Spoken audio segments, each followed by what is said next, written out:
ओम नमो आदेश। आज श्री सद्गुरु मच्छिंद्रनाथ और गोरक्षनाथ जी का आशीर्वाद लेके हम सब नाथ भक्त नवनाथ परिक्रमा को प्रारंभ कर रहे हैं। सबसे पहले हमें यह जानना आवश्यक है कि नवनाथ कौन थे।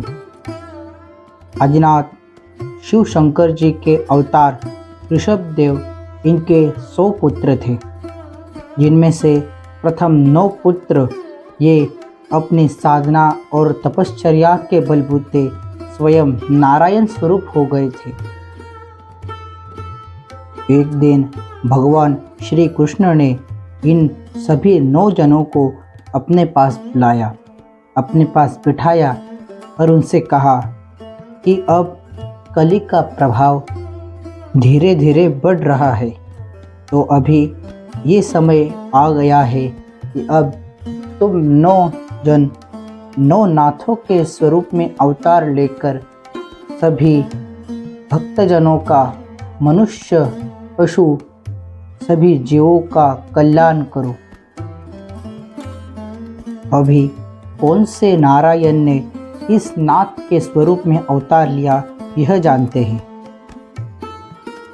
कवि नारायण मच्छिंद्रनाथ, हरि नारायण गोरक्षनाथ, गर्भंजन नारायण गहिनीनाथ, अंतरिक्ष नारायण जालेंद्रनाथ, प्रबुद्ध नारायण कानिफनाथ, द्रुमिल नारायण भर्तरीनाथ, चमस नारायण रेवननाथ, अविर्होत्र नारायण नागनाथ और पिप्पलायन नारायण, इन्होंने चरपटी नाथ स्वरूप में अवतार लिए। अब आगे क्या हुआ यह जानते हैं।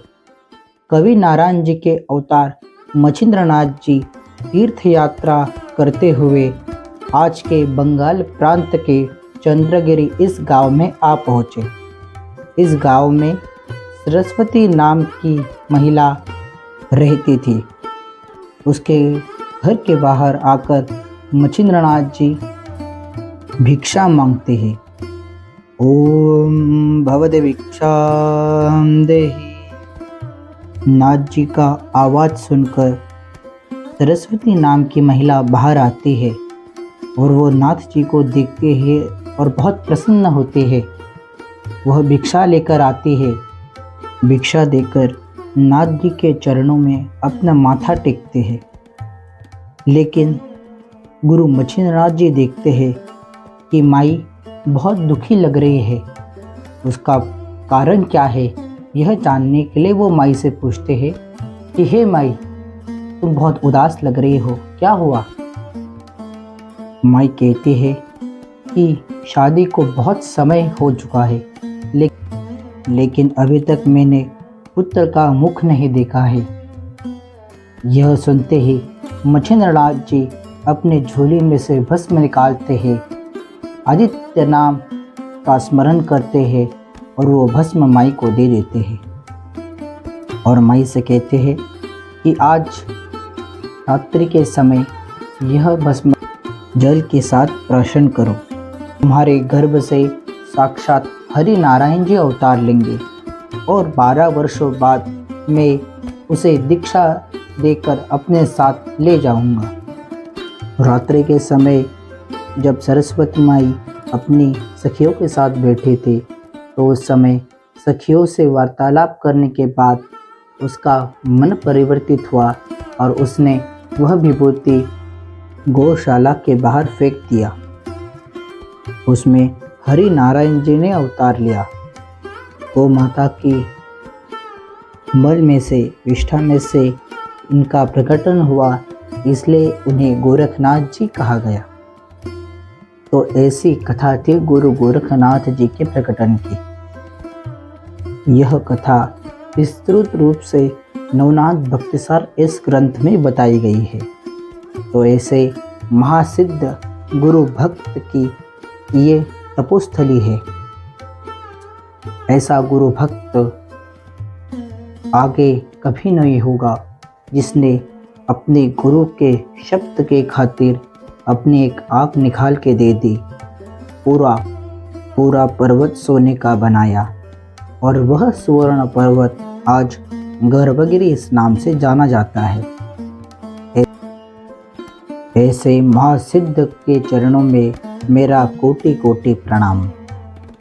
महायोगी गुरु गोरक्षनाथ जी का यह बहुत प्राचीन और रहस्यमय स्थान है।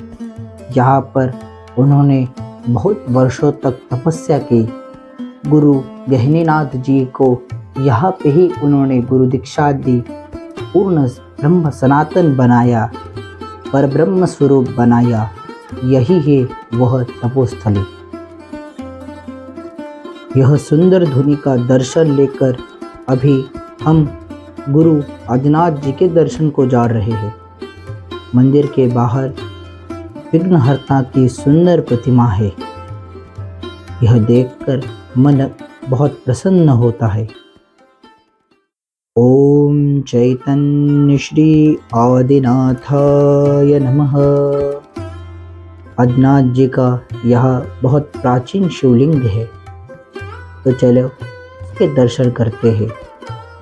उसका दर्शन करने के बाद मंदिर के गर्भगृह में हम प्रवेश कर रहे हैं। इस गर्भगृह में गुरु गोरखनाथ जी की बहुत प्राचीन चतुर्भुज विष्णु स्वरूप की मूर्ति हमें दिखाई पड़ती है। यह बहुत तेजस्वी और दिव्य मूर्ति है, तो चलो इसका दर्शन करें। मंदिर की दीवारों पर नवनाथ भक्तिसार ग्रंथ के विविध प्रसंगों का चित्रण किया गया है और उसके नीचे मराठी भाषा में उस अध्याय का फलिश्रुत लिखा गया है। इन चित्रों को देखकर मन उसी प्रसंग और उसी कथा से एकरूप हो जाता है।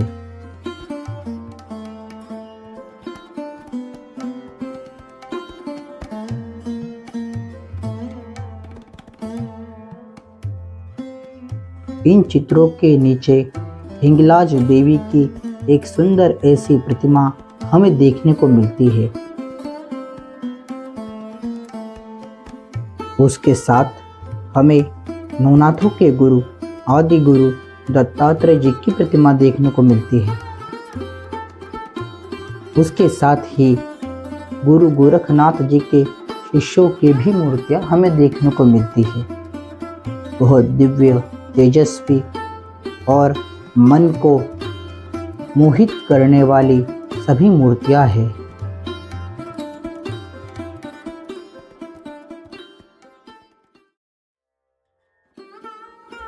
यह स्थान नाथ भक्तों को अत्यंत प्रिय है। पूर्णिमा और अमावस्या के दिन यहाँ पर लाखों के स्वरूप में भीड़ इकट्ठा होकर नाथों का दर्शन करती है। गुरु गोरखनाथ जी का प्रकट दिन मतलब वरथुन एकादशी के दिन यहाँ पर हजारों लाखों नाथ भक्त गुरु गोरखनाथ जी के दर्शन को आते हैं।